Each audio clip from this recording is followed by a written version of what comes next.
এ গায়স, একবার কিতা হইছে একটা কাহিনীটা না শুনলে বিশ্বাস করতেন না।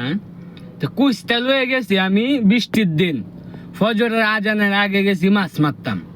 পরে কেতকে নামছি গাওয়া দে ইয়ে হোক গাওয়ায় মনে করেন যে 22 থেকে 23 হাত বড় বড় চিতল মাছ কাতলা মাছ বাজে। মারতে মারতে মারতে মারতে মারতে মারতে ব্যাগটা ভরালছি আই সব্যনাশা একটা মাছও মনে করেন 2 থেকে 2.5 মণ ওজনের। কইলে কবে যে গপ করি, গপ না। পরে যখন 1 ঘন্টা খানিক মাছ মারছি, মাছ মারার পরে আমাকে ব্যাগটা দিই কতখানি বসে আল্লাহ বাদ জায়গা আজানো দেলবো ছায়া দিয়ে বিশ্বাস করতে নেই একটা মাছও নাই।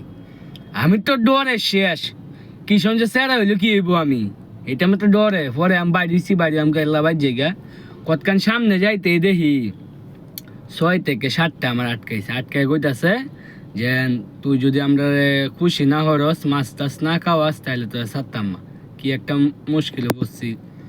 কিষণ যে স্যারা হইলে কি হইব, কইলে কবি যে না এটি গপ ছাড়তাছি, গপ না। পরে সারাটা রাইতারা মাছ মাইরা খাওয়াইলাম।